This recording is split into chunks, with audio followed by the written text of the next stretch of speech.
இன்னும் ஆழமாக சிந்தித்துப் பார். உனக்கு என்ன கேட்கிறது? சிவன் சிவன் சிவன் சிவன் சிவன் சிவன்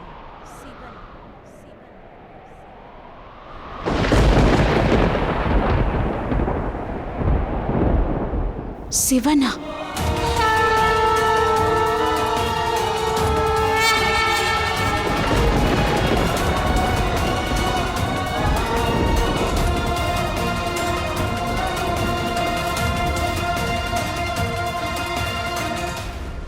இனி பானாசுரன் என்ன முயற்சி செய்தாலும் சரி, அவனால் தாயார் உள் உணர்வு பெறுவதை தடுக்க முடியாது.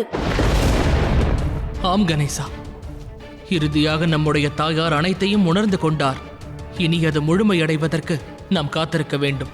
அவர் தன்னுடைய அனைத்து சக்திகளையும் முழுமையாக அறிந்து கொள்ள வேண்டும். இந்த சம்பவங்களின் மற்றொரு பக்கமும் உள்ளது. அப்படியென்றால்? சிவனும் சக்தியும் ஒன்றோடு ஒன்று இணைந்தவர்கள். அதனால் அவர்களுடைய சக்தியும் ஒன்றோடு ஒன்று இணைந்தது. ஆகையால் இப்பொழுது கன்னிகுமாரி தன்னை உணரத் தொடங்கிவிட்டதால் சக்தியின் வடிவமான குமரி இனி தன்னுடைய பயணத்தில் தான் முழுமையாக யார் என்பதை அறிந்து கொள்வதற்கான முயற்சியில் ஈடுபடுவார்.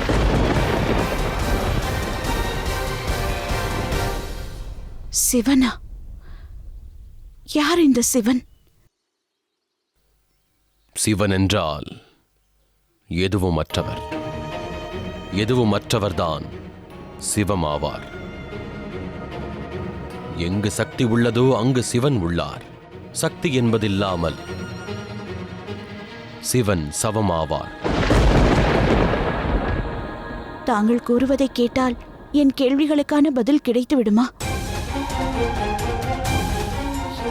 எனக்கு சிவனை பற்றி மேலும் கூறுங்கள்.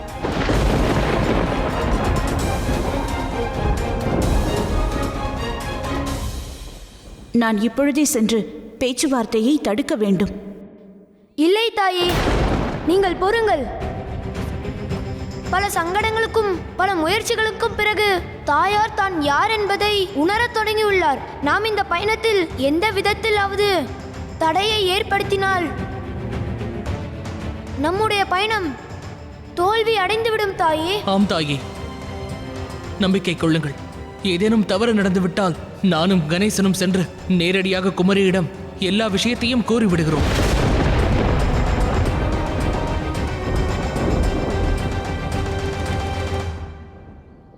கேள், சிவனை பற்றி நீ என்ன அறிந்து கொள்ள வேண்டும்?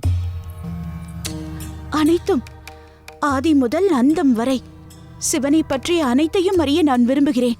கேள், சிவன்தான் ஆதி, சிவனே ஆரம்பம். சிவன்தான் இந்த பிரபஞ்சம். பிரபஞ்சத்தின் ஒவ்வொரு இடத்திலும் சிவன் உள்ளான். குரோதமும் சிவனாவான், மன்னிப்பும் சிவன்தான். அனைவருக்கும் உணவளிப்பவர் சிவன், உணவே அருந்தாதவர் சிவன். பிரபஞ்சத்தில் அனைவரும் அவரை தேவாதி தேவர், மகாதேவர் என்றே அழைப்பார்கள்.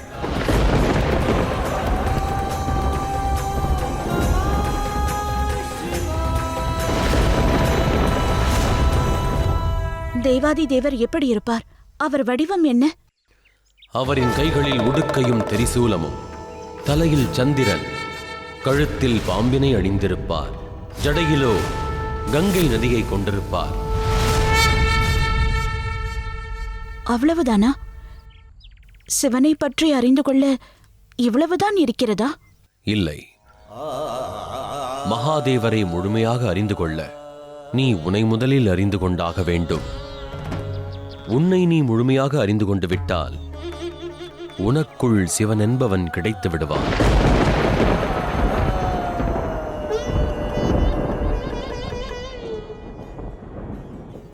இப்பொழுது கூறு, கடவுளை பற்றி உன் மனதில் என்ன எண்ணுகிறாய்?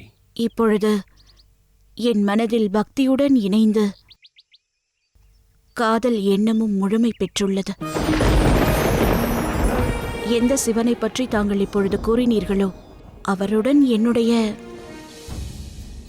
வாழ்க்கையை கழிக்க வேண்டும் என்று விரும்புகிறேன்.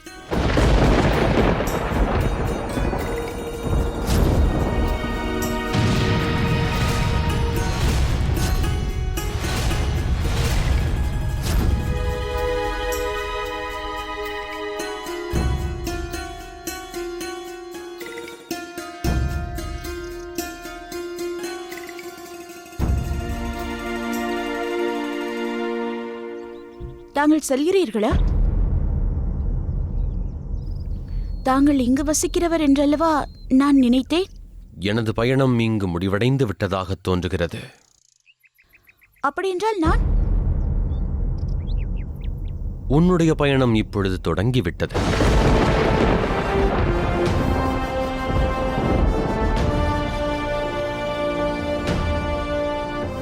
மகாதேவா, இனி நான் உங்களுடன் தான் இருக்க வேண்டும். ஏனென்றால் தங்களுடன் இணைந்தால்தான் என் சுயத்தை அறிந்து கொள்ள முடியும். கவலைப்படாதீர்கள் தாயே, எங்களிடம் இப்பிரச்சனைக்கான தீர்வும் உள்ளது. எப்படியேனும் நானும் தமையனும் தாயாரை சந்திப்பதற்காக ஆவலாக உள்ளோம்.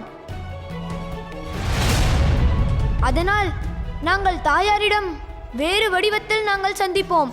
நாங்கள் அங்கு சென்று அவருடைய நோக்கம் மகாதேவரை அடைவதல்ல, வேறு ஒன்று ஆகும் என்று நாங்கள் அதை எடுத்துரைப்போம். இல்லை கணேசா, சிவன் மற்றும் சக்தியின் இந்த சந்திப்புக்கு பிறகு நீ உனது திட்டத்திலிருந்து விலகி இருப்பதே சிறந்ததாகும். ஏனென்றால் இதில் நீ தலையிட்டால் ஏதேனும் அசம்பாவிதம் நேர்ந்துவிட்டால்? சக்தி பீடத்தின் தீர்த்த யாத்திரையில் இதுவரை நான் மற்றும் தமையன் எத்தனையோ சங்கடங்களையும் சவால்களையும் நாங்கள் எதிர்கொண்டுதான் இங்கு வரை வந்துள்ளோம். தாங்கள் கவலைப்படாதீர்கள் தாயே, நாங்கள் இப்பிரச்சனைக்கான பரிகாரத்தை நாங்கள் கண்டடைந்து விடுவோம்.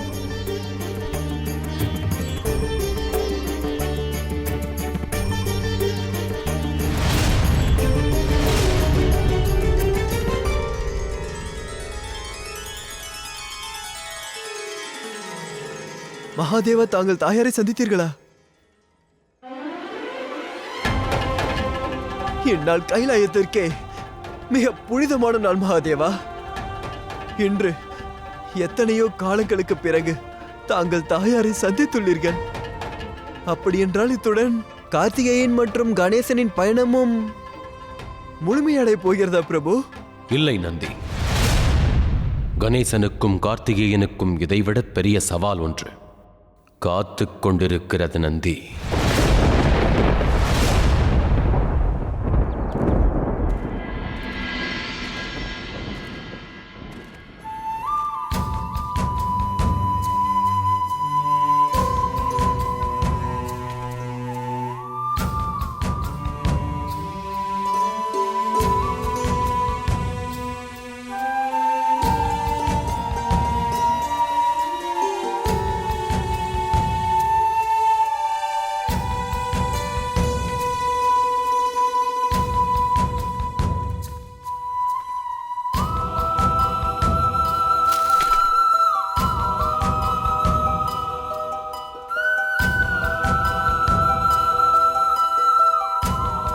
யார் நீங்கள்?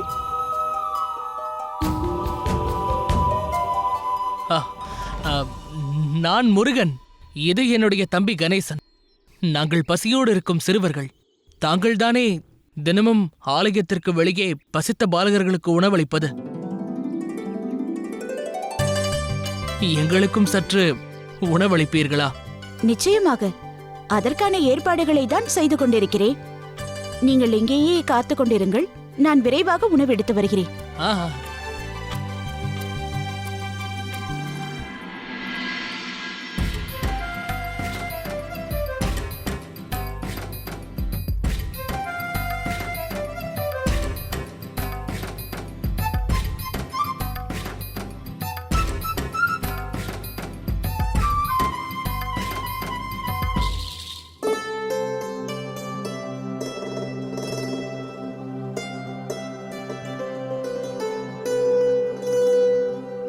தேவி, நான் தங்களின் இந்த செயலுக்கு நன்றி கூறுகிறேன்.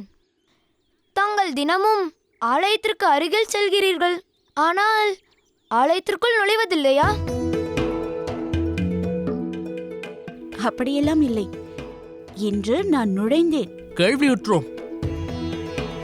ஆனால் கோவிலுக்குள் நுழைவதால் மட்டும் நாத்திகர் ஆத்திகர் ஆகிவிட முடியாது. ஆம், ஆனால் இன்று நுழைந்ததற்கு பிறகு என் மனதில் பக்தி பெருக்கெடுத்துள்ளது. ஜெகநாதர் மகாதேவரின் மீதான பக்தி. உண்மையில் இன்று எனக்கு நான் தேடிக்கொண்டிருக்கும் வழியானது மகாதேவரை நோக்கி அழைத்து செல்வதை உணர்ந்தேன். என்னுடைய விதியே அவருடன் இருப்பதுதான். கடவுள், ஆனால் இது பக்தி அல்ல, காதல் அல்லவா? தாங்கள் உண்மையில் தங்களின் உணர்வுகளை புரிந்து கொள்ளுங்கள். நான் இளம் பெண் அல்லவா, அதனால் கூட இருக்கலாம். ஆனால் வாழ்க்கை என்னும் அனுபவம் அனைத்தையும் கற்றுக் கொடுக்கிறது. உண்மையில் எனக்கு அறிவுரை கூறும் அளவிற்கு உனக்கு ஒன்றும் வயதாகி விடவில்லை. ஆமாம் ஆமாம், ஹா, உண்மையில் என்னுடைய தம்பி வயதில் சிறியவன்தான். ஆனால் அறிவில் தேவர்களை விட இவன் சிறந்தவன். சிறிது நேரம் கேட்டால் தாங்கள் தெளிவாக புரிந்து கொள்வீர்கள். ஆனால் என்னை கேட்டால் தாங்கள் மகாதேவரின் மீதான அந்த பக்தியை காதல் என்று தவறாக நினைத்துக் கொண்டிருக்கிறீர்கள். நான் தவறாக எண்ணவில்லை முருகா. பக்தியை கடந்த நிலைதான் காதல். நானும் அதை உணர்ந்து கொண்டேன். நான் சபதமும் எடுத்துக்கொண்டேன். சாட்சாத் மகாதேவரை தான் நான் மணந்து கொள்வேன். கன்னிக்குமாரியாக நான் பிறந்தால்தான் இந்த பிரச்சனைக்கு தீர்வு காண முடியும். நான் பானாசுரனை அழிப்பேன். ஒருவேளை கன்னிக்குமாரியும் மகாதேவரும் சந்தித்து விட்டால் பானாசுரனை அழிக்க இயலாமல் போய்விடும்.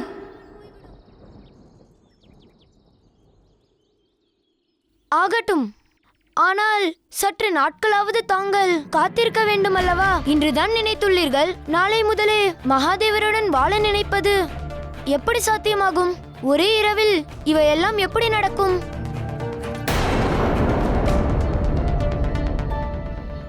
அப்படியென்றால் ஒரே இரவில் என்னவெல்லாம் நடக்கும் என்பதை நான் காட்டுகிறேன். இன்று இரவு முழுமையடைவதற்குள் நான் மகாதேவரை கணவராக்கிக் கொள்வேன். நான் அவரை வரவழைத்து அவர் மீதான பக்தியையும் காதலையும் தெரிவிப்பேன். இன்று இரவு முழுமையடைவதற்குள் மகாதேவர் என்னை தேடி இங்கு வந்தாக வேண்டும்.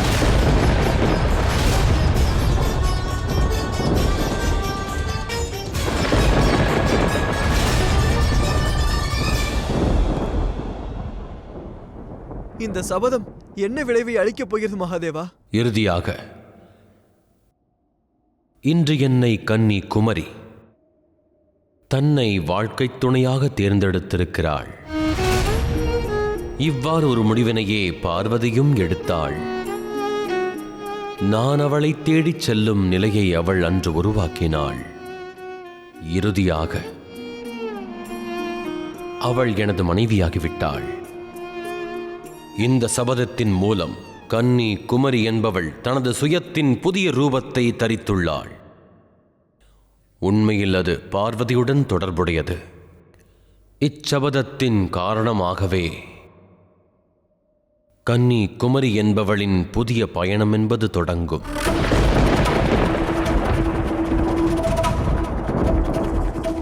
இன்றைய சூரிய அஸ்தமனத்திலிருந்து நாளை சூரிய உதயம் வரை இருக்கும் இடைப்பட்ட காலத்தில் நடக்கப் போகும் பயணமானது உண்மையில் கன்னி குமரியோடு மட்டும் தொடர்புடையதாகாது.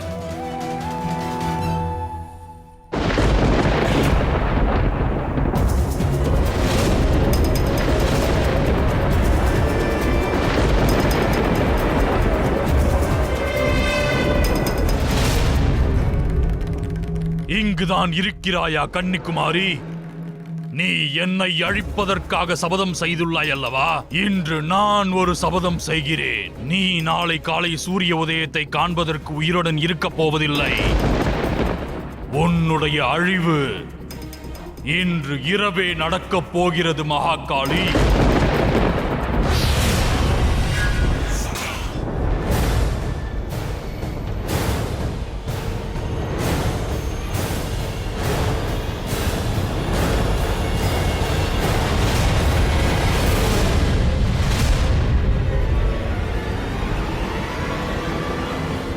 மகாதேவா, மகாதேவா,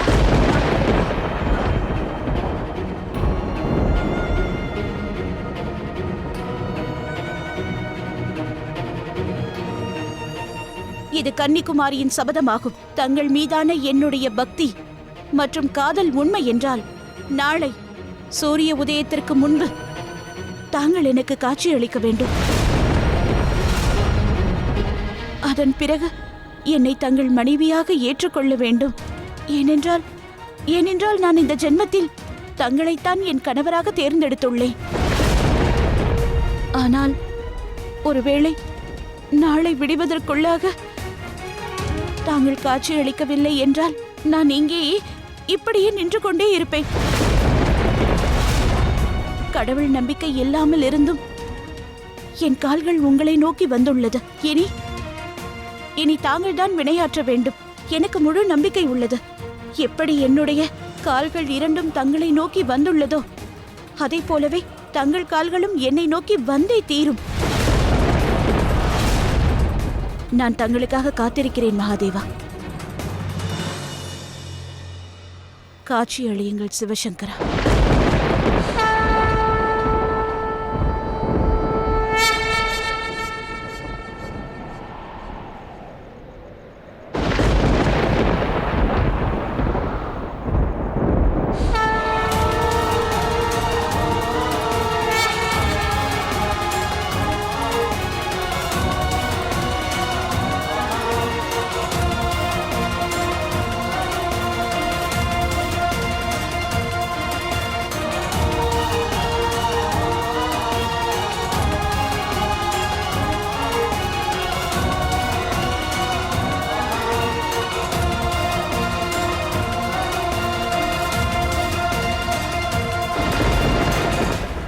கன்னிகுமாரியாக நான் பிறந்தால்தான் இந்த பிரச்சனைக்கு தீர்வு காண முடியும்.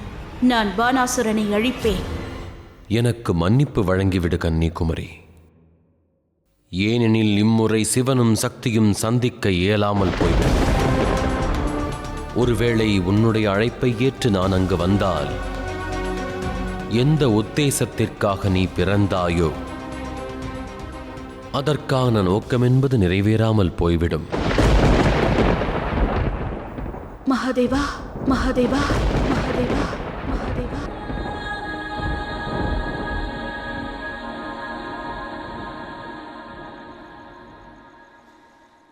என்னை கேட்டால் தாயார் இது பற்றி எவரிடமும் விவாதிக்காத வரையில் அவர் நிச்சயமாக மகாதேவரை பற்றி நினைத்துக் கொண்டிருப்பார். ஆனால் நம்மிடமும் இப்பொழுது நேரம் இல்லை. சூரிய உதயத்திற்கு முன்பு நாம் இதை செய்தாக வேண்டும். இந்த சூழ்நிலையில் ஒரே ஒருவரால் மட்டுமே தாயாருக்கு உதவி இயலும் தமையா. நாராயணர், நாம் நாராயணரை அழைத்தாக வேண்டும் தமையா.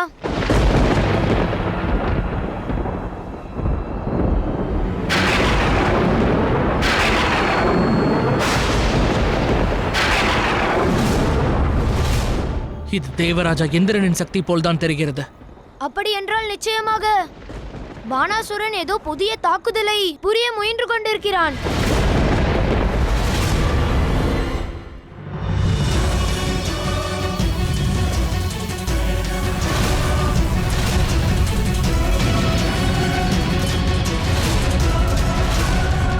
உன் மரணம் நிச்சயிக்கப்பட்டு விட்டது பானாசுரா. கன்னிகுமாரி உன்னை அழிக்கும் வரையில் நீ என்னுடன் யுத்தம் புரிந்து கொண்டே இருக்க வேண்டும்.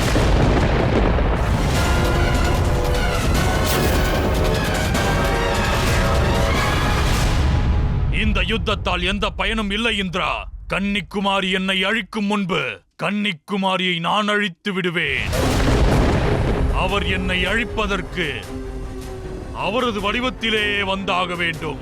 ஆனால் இதுவரை அவர் யார் என்பதை அவர் அறிந்து கொள்ளவில்லை. இந்த காலமே மகாகாளிக்கு கட்டுப்பட்டதாகும். அவரை நீ எப்படி கட்டுப்படுத்தப் போகிறாய் பானாசுரா? ஒன்றை சிந்தித்து பார். எத்தனை வருடங்களாக மகாகாளி அவர்கள் எங்கு பிறந்திருக்கிறார் என்பதே உனக்கு தெரியவில்லை.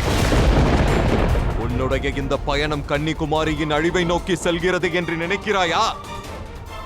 இல்லை, நீ உன்னுடைய மரணத்தை நோக்கி சென்று கொண்டிருக்கிறாய் பானாசுரா.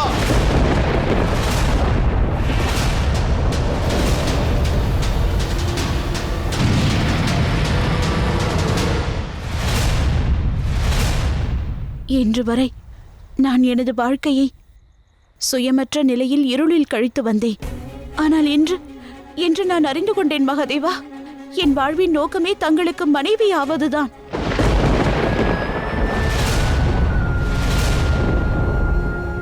தங்கள் மீதான எனது காதல் மற்றும் பக்தி உண்மையானதாக இருந்தால் தங்கள் மீது ஆணையிடுகிறேன், தாங்கள் எனக்கு காட்சி அளித்தே தீர வேண்டும் மகாதேவா.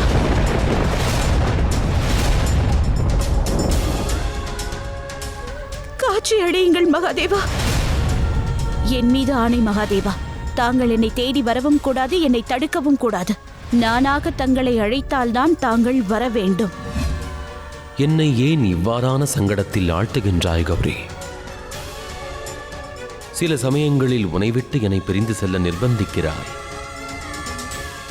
சில சமயங்களில் அருகில் அழைப்பாய். ஒவ்வொரு முறையும் ஏதேனும் ஒரு விதத்தில் உனது சபதத்தால் என்னை கட்டுப்படுத்துகிறாய்.